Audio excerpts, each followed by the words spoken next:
To je nekako počelo sa mojim pokušajima crtanja. Ja sam skužio da ja jednostavno nemam ruku za to, da bi ja mogao napraviti crtež koji bi savršeno skinuo sliku stvarnosti. Ja sam se počeo baviti fotografijom.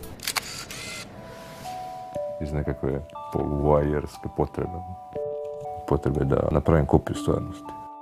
Da iskopiram svijet za koji ne znam na koji način je nastao. Da li ga je Bog stvorio ili je sasvim slučajno nastao.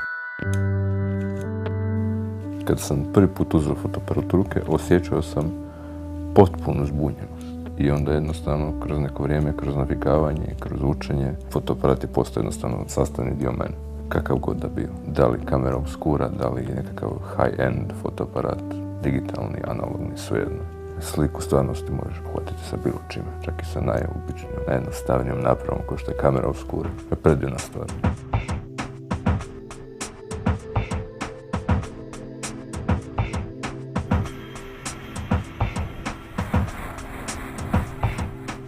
Kamera obskura je mračna komorica koja ima jednu rupicu na limu za objektiv. Suprotno od te rupice se postavi nekakav fotoosjetljivi materijal, fotopapir ili fotografski film. Otvorite tu rupicu prema svjetlu i slika se formira kroz neko vrijeme.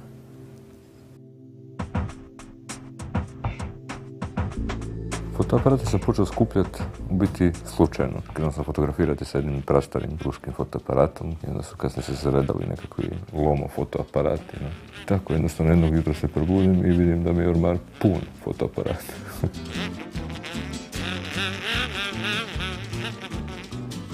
Svaki fotoaparat je u biti kao čovjek. Čak i kad se radi o dva identična, znači isti proizvođač, isti model, oni su različiti. Baš zbog toga što ih je čovjek napravio. Taj je za zatvoreni krug nesavršeno biće koje radi nesavršenu stvar. Ta nesavršenost izađe kao nešto predivno, kao neki otisak na fotografiji. Kao neki osobni otisak na fotografiji.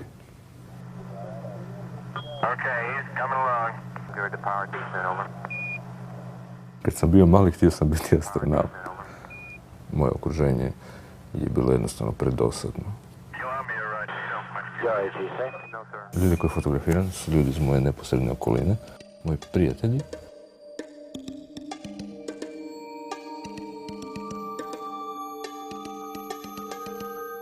Iako fotografiram često glazbene događaje, ne osjećam se dijelom te scene. Ja sam jednostavno tu i hvatam zanimljive kadrove.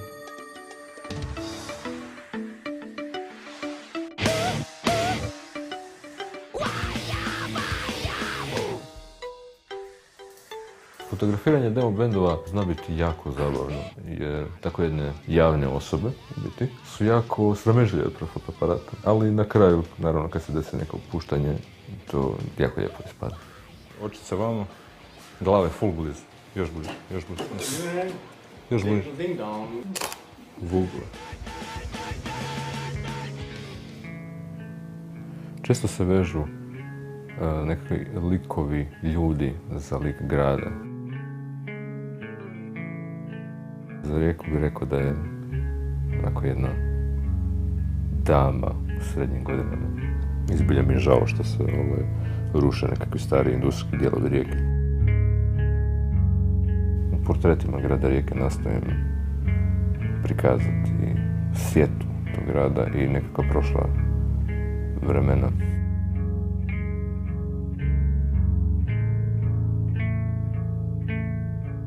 Postoje dvije kišne rijeke. Postoji kišna rijeka u proljeće i kišna rijeka u jesen.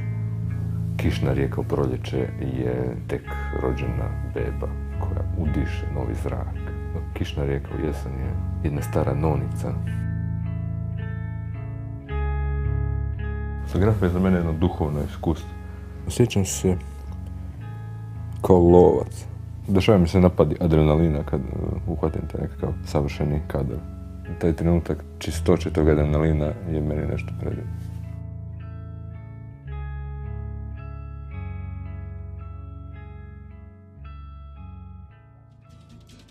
Piano piano si srotola di questo film la pellicola, sì.